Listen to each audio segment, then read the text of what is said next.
Chairman साहिबा, मैं शुरुआत में अपनी तरफ से ताज़ियत पेश करना चाहूँगा उन 26 लोगों को जिनका नाम पूछकर और मुसलमान नहीं होने के नाते पर उनको गोली मारकर कत्ल कर दिया गया। मैं ताज़ियत पेश करना चाहूँगा मौलाना इकबाल को, जो पूंछ के मदरसुल ज़ियाउल उलूम के मुदर्रिस थे। उस 5 साला लड़की मरियम को, जिसको पाकिस्तान की शेलिंग में उसका पेट फट गया। मैं ताज़ियत पेश करना चाहूँगा मैडम ज़ैन अली और उर्वा फातिमा, इन दो जुड़वा भाई बहनों को जिनकी उम्र 14 साल थी। लांस नायक दिनेश कुमार को, बीएसएफ के सब इंस्पेक्टर मोहम्मद इम्तियाज़ को।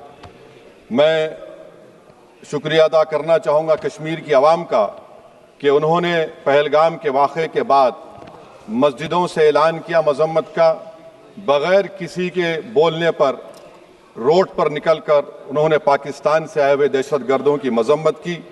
मैं मुबारकबाद देता हूँ हमारी मुसल्लह अफ़वाज को कि उन्होंने एक अजीम कुर्बानी पेश की और बहादुरी के साथ ऑपरेशन सिंदूर में भारत को कामयाबी दिलाई।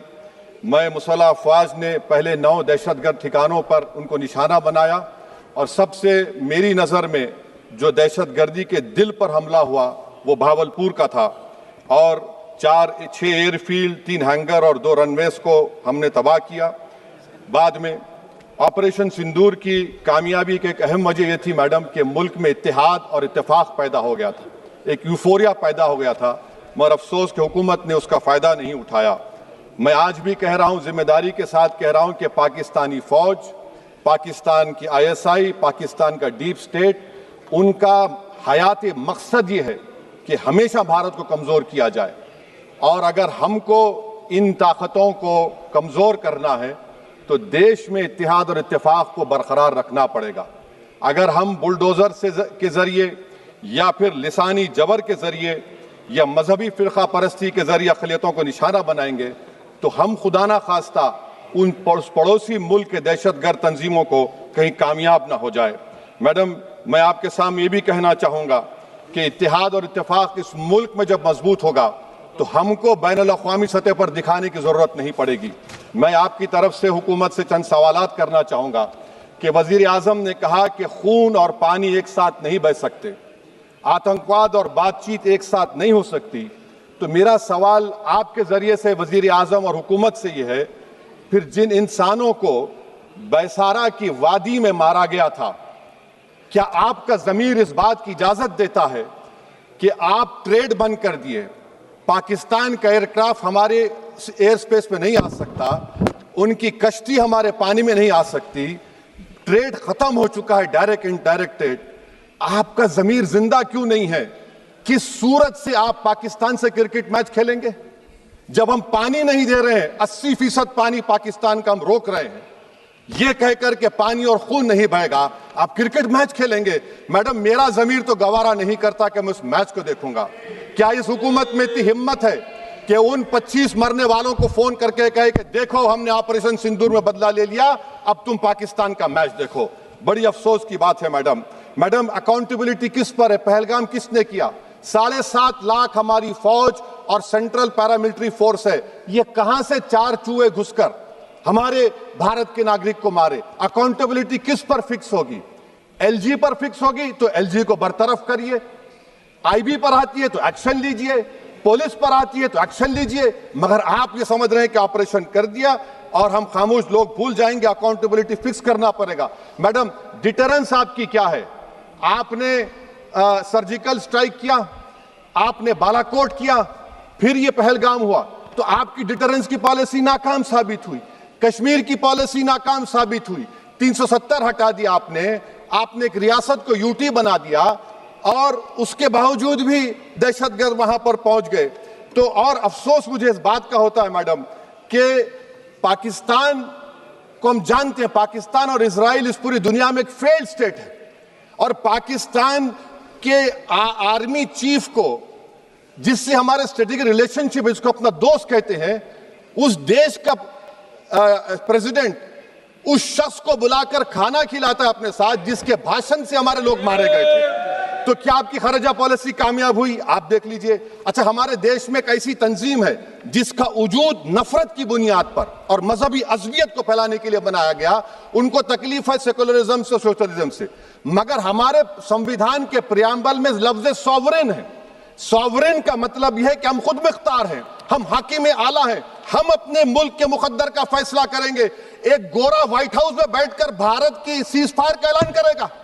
यह आपका नेशनलिज्म है? अफसोस होता है मुझे सर। मैडम मैं आपसे पूछना चाह रहा हूं कि अगर एक चचा सैम ऐलान कर रहे हैं तो हमारी फौज पर क्या असर पड़ा होगा? हमारे उन पायलटों पर क्या असर पड़ेगा जो नहीं मालूम कितनी ऊपर आसमानों पर भारत की हिफाजत कर रहे हैं? वो नेवी का सिपाही जो समंदर में खड़ा हुआ है, उसको यह नहीं मालूम हो रहा है कि मेरा प्रधानमंत्री ऐलान नहीं किया, एक गोरे ने ऐलान किया। बड़ा ये आपके कैसा होगा ये? मैडम, मेरा सवाल हुकूमत से यह भी है कि हम कोई एडवर्सेरियल कंट्री नहीं है अमेरिका के लिए, हम दोस्त हैं, स्ट्रेटेजिक रिलेशनशिप है। क्या क्या एग्रीमेंट हमने साइन नहीं किया, तो क्या ये दोस्ती निभा रहे हैं? मैडम, मैं हिस्टोरिकल एग्जांपल दे रहा हूं, क्रुश्चेव और टीटो। क्रुश्चेव ने दबाव डाला, टीटो ने कहा मैं नहीं मानता, मैं नैम ज्वाइन करूंगा। मैडम, फ्रांस और यूएसए, डिगोल को जब यूएसए ने दबाव डाला तो डिगोल ने कहा कि तुम दोस्त हो मगर हमारी खारिजा पॉलिसी आजाद ना है।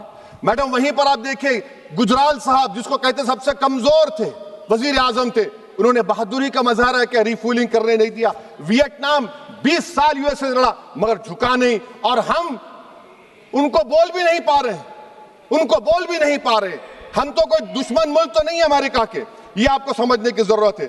और मैडम, यहां पर वजीर खारजा ने कहा वो चीन गए, डिप्टी चीफ ऑफ स्टाफ ने कहा कि चीन के इक्विपमेंट एक लाइव लैब था हमारे उनके लिए।